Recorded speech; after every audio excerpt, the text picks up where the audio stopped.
सोयगाव जिल्हा परिषद प्रशालेच्या आवारात सुरू असणाऱ्या खोली बांधकाम हे प्रशालेतील शालेय व्यवस्थापन समितीने बघितले असता त्या कामावर अनियमितता दिसून आली। संबंधित सर्व काम हे वाळूमध्ये न करता संपूर्ण काम हे कचमध्ये सुरू आहे। तसेच सदरील कामाचे एस्टिमेट हे ठेकेदार दाखवत नाही, नियमानुसार ते दाखवावे लागतं। तसे या कामावर जिल्हा परिषदेचे इंजिनियर हे कामावर कधीच येत नाही। त्यामुळे प्रशालेतील शालेय व्यवस्थापन समिती सोयगाव यांनी ठराव घेऊन हे काम निकृष्ट दर्जाचे असल्याचे म्हटले आहे। संबंधित ठरावावर समिती अध्यक्ष रामेश्वर शिरसाट, उपाध्यक्ष रंजना चौहान, रेखा जुनघरे, सचिन चौधरी, सुवर्णा निकुंभ, सुभाष खलसे आणि इतर सदस्यांच्या सह्या असून या ठरावच्या समितीसाठी सूचक म्हणून सुभाष खलसे व अनुमोदक म्हणून रेखा जुनघरे यांच्या सह्या आहेत। या कामाची क्वालिटी कंट्रोल मार्फत चौकशी करावी व या शाळेत शिक्षण घेणाऱ्या मुलांच्या जीवनाचा प्रश्न असून असे बांधकाम हे किती दिवस टिकणार असा प्रश्न संपूर्ण पालकांना पडला असून या कामाची चौकशी होऊन उत्कृष्ट बांधकाम व सदरील बांधकामाचे एस्टिमेट कामावर न लावल्यास येत्या 26 जानेवारीपासून संपूर्ण पालक वर्ग या बाबतीत आंदोलन करणार आहे व प्रशालामधील पालक, सामाजिक कार्यकर्ते कृष्ण पाटील हे आमरण उपोषणास बसणार आहेत असा कडक इशारा देण्यात आला आहे।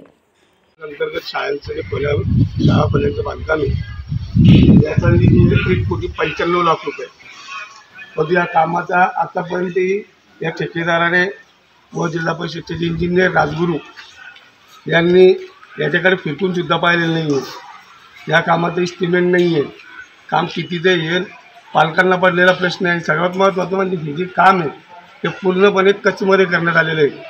ती जी वाळू दिसते तिथे, ती वाळू जेव्हा काम सुरू झालं त्यावेळेस ही वाळू आणलेली ती जशीच्या तशी पडलेली आहे आणि आता स्लॅब लेवलपर्यंत काम आलेलं आहे।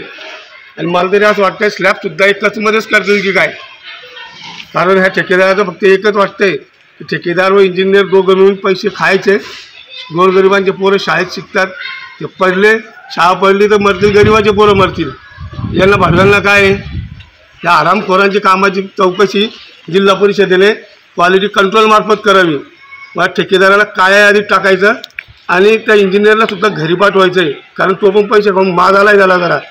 कारण पैसे खाऊन जरी असे कामं होत असतील ते काम न केलेलं परवडतं।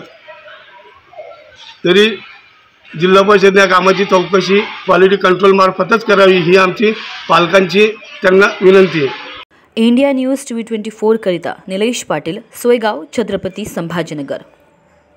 क्या आप भी पाइल से परेशान हैं? क्या इलाज करने के बावजूद भी आपकी पाइल से जुड़ी समस्याएं दूर नहीं हो रही हैं?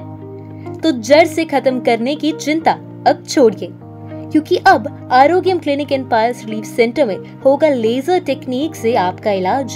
बिना तकलीफ से लेजर टेक्निक और दूरबीन द्वारा इलाज, बिना ऑपरेशन, हर्निया, अपेंडिक्स जैसे इलाज अब दूरबीन द्वारा।